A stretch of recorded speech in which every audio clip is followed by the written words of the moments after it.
ఓం శాంతి 22/9/20 మధురమైన పిల్లలు, మీ ప్రతిజ్ఞ ఎంతవరకు మేము పావనం కామో అంతవరకు బాబాని స్మృతి చేస్తూనే ఉంటాము.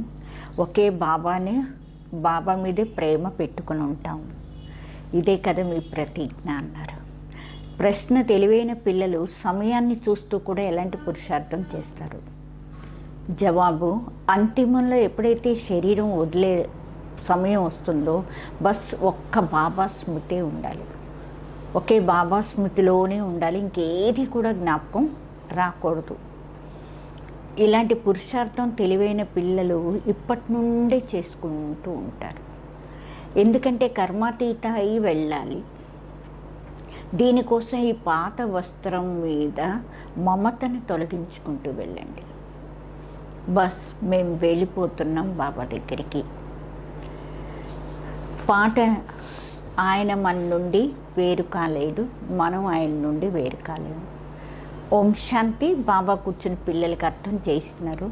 పిల్లలు ప్రతిజ్ఞ చేస్తారు బేహత్తంతో, బాబా మేము నీ వాళ్ళ వెయ్యము, అంతిమ వరకు ఎంతవరకు మేము శాంతిధామానికి చేరుకోవాలో మిమ్మల్ని చేరుకునేంతవరకు మీ స్మృతితోనే మా జన్మాంతరాల పాపం ఏదైతే నెత్తి మీద ఉందో అది ఏమవుతుంది? కాలిపోతుంది, లేక భస్మం అవుతుంది.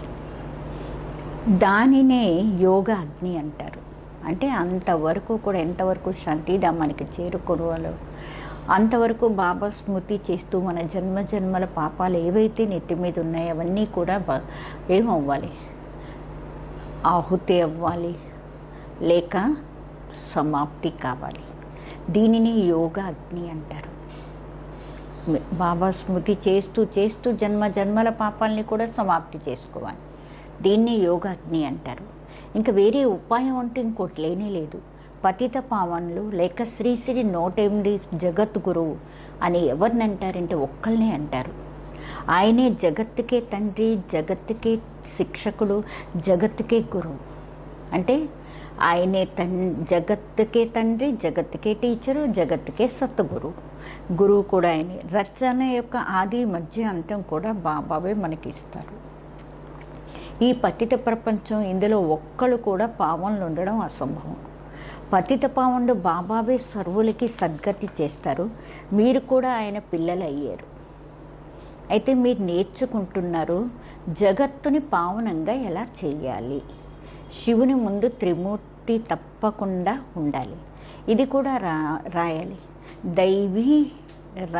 అంటే దైవీ స్వరాజ్యం అనండి, దైవీ రాజధాని మా జన్మ సిద్ధ అధికారం. అది కూడా ఎప్పుడూ కల్పంలో సంగమ యుగంలోనే దైవీ స్వరాజ్యం మన జన్మ సిద్ధ అధికారం. క్లియర్గా రాస్తే బాబా అంటున్నారు. క్లియర్గా రాయకుండా మనుషులు కొంచెం కూడా అర్థం చేసుకోలేరు. ఇంకా రెండవ విషయం ఏంటంటే బీకేల పేరు ఏదైతే వస్తుందో అందులో బీకేల ఏదైతే పేరు ఉంటుందో దాని ముందు ప్రజాపిత అన్న మాట తప్పకుండా రాయాలి. ఎందుకంటే బ్రహ్మ పేరు ఎంతోమందికి ఉంటుంది. బ్రహ్మంగారు అంటూ ఉంటారు. కొన్ని ప్రజాపిత బ్రహ్మ కుమారి ఈశ్వరీయ విశ్వవిద్యాలయం అని రాయాలి. మీకు తెలుసు, రాయిలాగా అంటే రాతిని ఎలాగంటే రాతి లాంటి విశ్వాన్ని పావనంగా పారసంగా బాబావే తయారు చేస్తారు. ఈ సమయంలో ఒక్కళ్ళు కూడా పావనులు లేరు. అందరూ ఒకరికొకరు దెబ్బలాడుకుంటుంటారు, తిట్టుకుంటూ ఉంటారు. బాబా కోసం అయితే అంటారు మత్స్య అవతారం, మత్స్య అవతారం అంటారు, కూర్మ అవతారం అంటారు. అవతారం అని దేన్ని అంటారు అది కూడా వాళ్ళకి అర్థం కావటం లేదు. అవతారం ఉండేది ఎవరిది? అవతరణ అంటే ఒక్కళ్ళదే అవతారం అన్నది ఉంటుంది. అది కూడా అలౌకిక రీతిలో శరీరంలో ప్రవేశించి విశ్వాన్ని పావనంగా తయారు చేస్తారు. ఇంకా వేరే ఆత్మలు తమ శరీరాల్ని తీసుకుంటారు. ఈయనకి మాత్రం తనకంటూ శరీరం లేనే లేదు. కాబట్టి జ్ఞాన సాగరుడు. కానీ మరి ఆయన జ్ఞానం ఎలా ఇస్తారు? శరీరం కావాలి కదా. ఈ విషయాలు మీకు తప్ప ఇంకెవ్వరికీ కూడా తెలియదు అంటున్నారు బాబా. గృహస్థ వ్యవహారంలో ఉంటూ కూడా పావనంగా కావాలి. ఇది చాలా బహదూర్, అంటే చాలా ధైర్యంతో ఉండే పని. కాబట్టి మహావీరులు అంటే వీరత్వం చూపించాలి కదా. వీరత్వాన్ని, ఇది కూడా వీరత్వమే. ఎందుకంటే ఏ పని సన్యాసులు చేయలేకపోయారో అది మీరు చేయగలుగుతున్నారు. బాబా శ్రీమతం ఇస్తున్నారు. మీరు ఇలా గృహస్థ వ్యవహారంలో ఉంటూ కూడా కమల పుష్ప సమానంగా పవిత్రంగా మారండి. అప్పుడే మీరు ఉన్నతమైన పదవిని పొందగలరు అని. లేకపోతే విశ్వచక్రాధిపత్యం మీకు ఎలా లభిస్తుంది? ఇదే బాబా అంటున్నారు నుండి నారాయణయ్యే చదువు. ఇది పాఠశాల. చాలామంది చదువుకుంటారు. అందుకే రాయండి ఈశ్వరీయ విశ్వవిద్యాలయం. ఇది పూర్తిగా రైట్. ఇది ఇలా రాస్తే ఇది కరెక్ట్గా రాసినట్టు. కాబట్టి భారతవాసీలకు తెలుసు, మేము ఒకప్పుడు విశ్వానికే యజమానులుగా ఉండేవాళ్ళం. అది నిన్నటి విషయమే. ఇప్పటి వరకు రాధాకృష్ణులు లేక లక్ష్మీనారాయణల మందిరాలు తయారవుతూనే ఉంటాయి. కొంతమంది అయితే పతిత మనుషులది కూడా తయారు చేసేస్తూ ఉంటారు. ద్వాపరం నుండి ఉండేదే అందరూ పతిత మనుషులే. ఎక్కడ శివుడు, ఎక్కడ దేవతలు మందిరాలు తయారు చేయడం, ఎక్కడ ఈ పతిత మనుషులది. ఈ వీళ్ళేమైనా దేవతల? ఒకటి బాబా అంటారు, ఈ విషయాల మీద చక్కగా విచారసాగర్ మంత్రం చేయండి. బాబా అయితే అర్థం చేస్తూనే ఉంటారు. రోజు రోజుకి రాసేది చేంజ్ అవుతూ ఉంటుంది. ఇలా కాదు కదా, ముందే ఎందుకు ఇలా తయారు చేయలేదు, ఇలానే అనడానికి లేదు కదా. ముందెందుకు మన్మనాభం అంటే అర్థం అలా చెప్పలేదు. అరే ముందే కొంచెం ఇలాగ యోగం మీకు ఏమైనా నిలుస్తుందో అలా చెప్తే మొదట్లోనే. చాలా తక్కువ మంది పిల్లలు ఉన్నారు ప్రతి ఒక్క విషయానికి రెస్పాండ్ పూర్తిగా చేయగలుగుతారు. బాబా అంటారు భాగ్యంలో ఉన్నతమైన పదవి లేదు అంటే టీచర్ మటుకు ఏం చేస్తారు? వేసే ఇలా కాదు కదా, ఆశీర్వాదాలతో ఉన్నతంగా తయారు చేసేస్తారని. మిమ్మల్ని మీరు చూసుకోండి, మేము ఎలాంటి సర్వీస్ చేస్తున్నాము అని. విచారసాగర్ మంత్రం నడవాలి కదా అని అడుగుతున్నారు బాబా. గీతా భగవంతుడు ఎవరు? ఈ చిత్రం చాలా ముఖ్యమైనది అన్నారు బాబా. భగవంతుడు నిరాకారుడు, ఆయన బ్రహ్మ శరీరం లేకుండా చెప్పలేరు. ఆయన వచ్చేదే బ్రహ్మ తనువులో సంగమ యుగంలోనే వస్తారు. లేకపోతే బ్రహ్మ విష్ణు శంకర్లు ఎందుకోసం? బయోగ్రఫీ కావాలి కదా, వాళ్ళ యొక్క చరిత్ర కూడా కావాలి కదా. ఎవ్వరికి ఏమీ తెలీదు అన్నారు బాబా. బ్రహ్మ గురించి అంటారు 100 భుజాల వాళ్ళు, 100 భుజాల దగ్గర భుజాల బ్రహ్మ దగ్గరికి వెళ్ళండి అంటారు. 1000 భుజాల ఆయన దగ్గరికి వెళ్ళండి అంటారు. దీని మీద ఒక కథ కూడా తయారు చేశారు. ప్రజాపిత బ్రహ్మకి ఇంతమంది లెక్కలేనంతమంది పిల్లలు ఉన్నారు. ఇక్కడ వచ్చేదే పవిత్రంగా మారడం కోసం. జన్మాంతరాలు అపవిత్రమవుతూనే వచ్చారు. ఇప్పుడు పూర్తిగా పవిత్రంగా కావాలి. శ్రీమతం లభిస్తుంది. నిరంతరం స్మృతి చేయండి. కొంతమంది ఇప్పటి వరకు కొంతమందికి అర్థమే కావటం లేదు. మేము ఎలా బాబాని స్మృతి చేయాలి, ఎలా యోగం చేయాలి అనేది కూడా అర్థం కాదు. అదే కన్ఫ్యూజ్ అవుతూ ఉంటారు, సంశయిస్తూనే ఉంటారు. బాబాకి పిల్లలై వికర్మాజీతులు కాకపోతే, పాపాలు పోకపోతే, యోగ యాత్రలో ఉండకపోతే మరి ఏం పదవి పొందుతారు? భలే సరెండర్ అయిపోతే దానివల్ల లాభం ఏమైనా ఉందేంటి? సరెండర్ అయిపోయాను కానీ లాభం ఏముంది?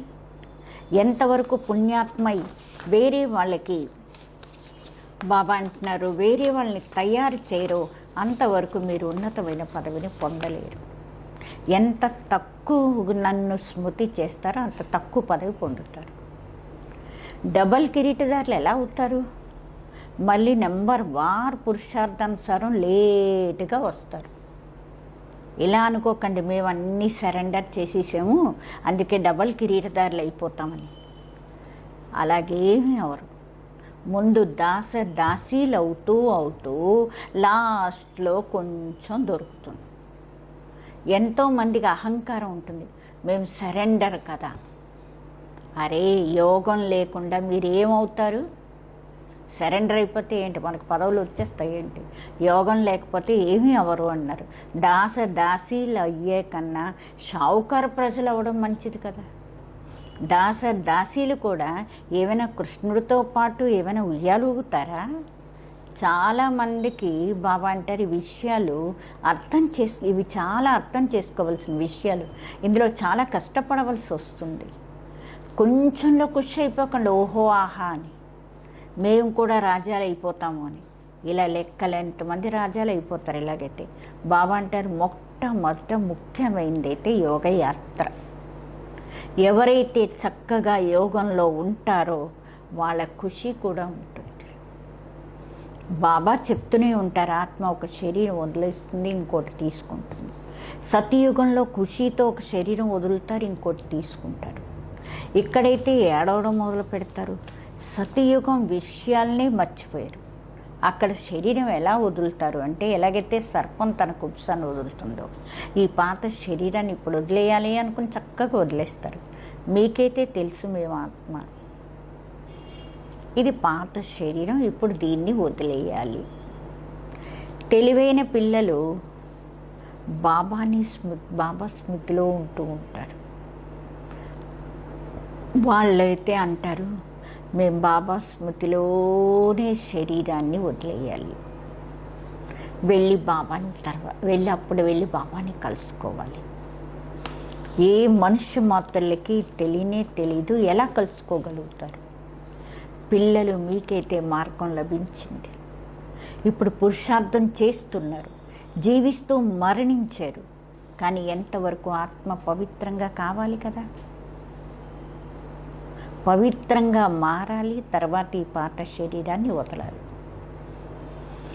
అనుకుంటారు. ఎంతకని కర్మాతీత అవస్థ బాబా అంటారు, కర్మాతీత అవస్థ అయిపోతే ఈ శరీరం వదిలేస్తాం. కానీ బాబా అంటున్నారు కర్మాతీత అవస్థ ఉన్నట్లయితే దాని అంతటా అదే మీరు శరీరం వదిలేస్తారు. బస్ మేము బాబా దగ్గరికి వెళ్ళిపోతున్నామని. ఈ పాత శరీరం మీద ఎలాగంటే విరక్తి రావాలి. విరక్తి వస్తుంది. అప్పుడు కర్మాతీత అయిన వాళ్ళకి పాత శరీరం మీద కూడా విరక్తి ఉంటుంది. సర్పం తన పాత కుబుసాన్ని విరక్తి కలిగి వదిలేస్తూ ఉంటుంది. మీది కూడా కొత్త వస్త్రం తయారవుతూ ఉంది. కానీ ఎప్పుడు కర్మాతీత అవస్థ వస్తే అంతిమంలో మీది కూడా అలాంటి అవస్థ తయారైపోతుంది. బస్ ఇప్పుడు మేము వెళ్ళిపోతున్నాం. యుద్ధం కూడా పూర్తిగా తయారైపోతుంది. వినాశనం మొత్తం అంతా మీ కర్మాతీత అవస్థ మీదే ఆధారపడి ఉంది. అంతిమంలో కర్మాతీత అవస్థని నెంబర్ వారీగా అందరూ అంతిమంలో కర్మాతీత అవస్థకి చేరుకుంటారు. ఎంత లాభం! మీరు విశ్వానికి యజమానులు అవుతున్నారు అంటే ఎంతగా బాబాని స్మృతి చెయ్యాలి. మీరు చూస్తున్నారు ఎంతోమంది ఇలాంటి వాళ్ళు ఉంటారు. బస్ లేస్తూ కూర్చుంటూ కూడా బాబాని స్మృతి చేస్తూ ఉంటారు. అలాంటి వాళ్ళు వస్తారు. మృత్యు ఎదురుగుండా ఉంది. పేపర్లో ఎలా చూపిస్తుంటారు, ఎలాగైతే ఇప్పటికిప్పుడు యుద్ధం జరిగిపోతుంది, చాలా యుద్ధం, బాంబులు, ఇంకా యుద్ధం కొంచెం రగులుకుంది అంటే బాంబులు పడేస్తూ ఉంటారు. ఏం ఆలస్యం చేయరు. తెలివైన పిల్లలైతే అనుకుంటారు, బాబా అంటున్నారు తెలివైన పిల్లలైతే అర్థం చేసుకుంటారు. ఎవరైతే తెలివి తక్కువ వాళ్ళు ఉంటారో వాళ్ళకి ఏం అర్థం కాదు, కొంచెం కూడా ధారణే కాదు. భలే అంటూ ఉంటారు కానీ అర్థం ఏం కాదు. యోగంలోనే ఉండరు వాళ్ళు, దేహాభిమానంలోనే ఉంటారు. ఈ ప్రపంచాన్నే జ్ఞాపకం చేసుకుంటూ ఉంటారు. వాళ్ళు ఏం అర్థం అవుతుంది వాళ్ళకి. ఇప్పుడు బాబా అంటారు ఆత్మాభిమానిలు అవ్వండి, దేహాన్ని మర్చిపోండి. అంతిమంలో మీరందరూ ప్రయత్నం చేయడంలోనే ఉంటారు. ఇప్పుడు మీకు అర్థం కావటం లేదు. అంతిమంలో చాలా చాలా పశ్చాత్తాపడతారు. బాబా సాక్షాత్కారం కూడా చేయిస్తాడు.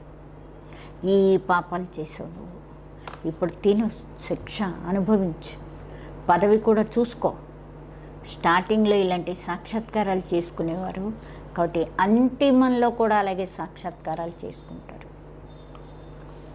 బాబా అంటారు, మీ గౌరవాన్ని పోగొట్టుకోకండి, చదువులో ఇమిడిపోయి పురుషార్థం చేయండి, మిమ్మల్ని మీరు ఆత్మ అనుకుని నిరంతరం బాబాని స్మృతి చేయండి. ఆయనే పతిత పావనుడు. ప్రపంచంలో ఎవ్వరూ కూడా పతిత పావనులు లేరు. శివ్ భగవాను వాచ ఎప్పుడైతే అంటారు, సర్వుల సద్గతి దాత పతిత పావనుడు ఒక్కరే, ఆయన్ని అందరూ స్మృతి చేస్తున్నారు. కానీ ఎప్పుడైతే మిమ్మల్ని మీరు ఆత్మ బిందువు అనుకుంటే కదా అప్పుడు బాబా స్మృతి వస్తుంది.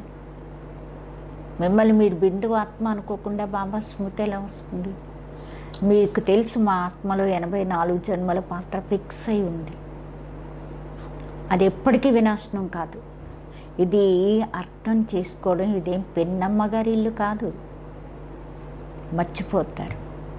అందుకే ఎవ్వరికి చెప్పలేరు కూడా. దేహాభిమానం పూర్తిగా అందరినీ చంపేస్తూ ఉంటుంది. బాబా అంటున్నారు, ఇది మృత్యులోకంగా తయారై ఉంది. అందరూ అకాలంగానే మరణిస్తూ ఉంటారు. ఎవరికి పూర్తి ఆయుష్ వచ్చి మరణించరు. పూర్తి ఆయుష్ అయితే కాదు, కాలం కాకుండానే, వాళ్ళ కాలం తీరకుండానే మరణిస్తారు. అకాలం అంటే ఏంటి?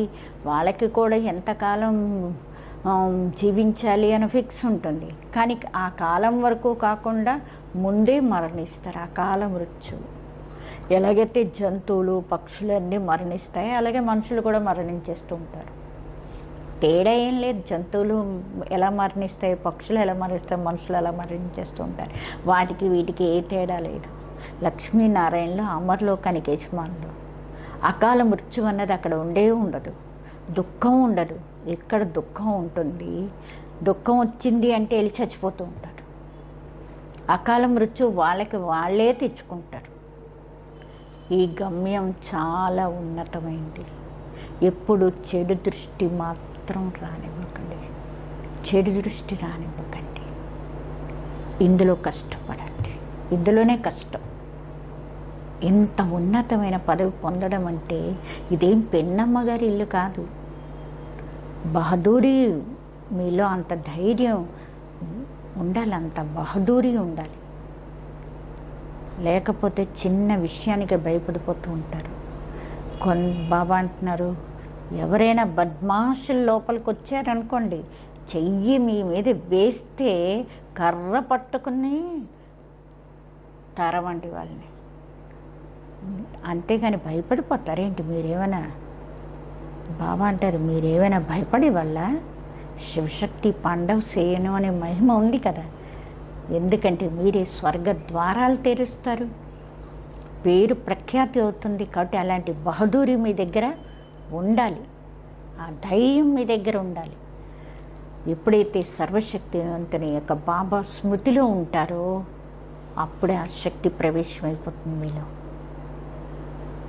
మిమ్మల్ని మీరు ఆత్మ అనుకుంటూ బాబాని స్మృతి చేస్తూ ఉండండి. ఈ యోగ అగ్నితోనే వికర్మలు వినాశనం అవుతాయి. తర్వాత వికర్మాంచిత రాజ్యాలు అవుతారు. కష్టమంతా ఎందులో ఉంది అంటే యోగంలోనే ఉంది. ఎవరు చేసుకుంటారో వాళ్ళే పొందుతారు. వేరే వాళ్ళని కూడా సావధానపరుస్తూ ఉండాలి. యోగ యాత్రతోనే మీ నావ తీరం చేరుతుంది. చదువుని యాత్ర అని అనరు. ఆ దేహదారి యాత్రలు, ఇది ఆత్మిక యాత్ర. బాబా డైరెక్ట్ శాంతిధామానికి మీరు ఇంటికి వెళ్ళిపోతారు. బాబా కూడా ఇంట్లోనే ఉంటారు కదా. నా స్మృతి చేస్తూ చేస్తూ మీరు ఇంటికి చేరుకుంటారు అన్నారు బాబా. ఇక్కడైతే అందరూ పాత్ర వేయవలసిందే. డ్రామా అవినాశి ఇది నడుస్తూనే ఉంటుంది. పిల్లలకి అర్థం చేస్తూనే ఉంటారు. ఒక్క బాబా స్మృతిలో ఉండండి, మళ్ళీ పవిత్రంగా మారండి, దైవీ గుణాలని ధారణ చేసుకోండి. ఎంత సర్వీస్ చేస్తారో అంత ఉన్నతమైన పదవి పొందుతారు. కళ్యాణకారిగా తప్పనిసరి కళ్యాణకారీలు కావాలి. అచ్చా మీఠే మీఠే सिखलदे बच्चों प्रति माता पिता बाप दादा का याद प्यार और गुड मॉर्निंग।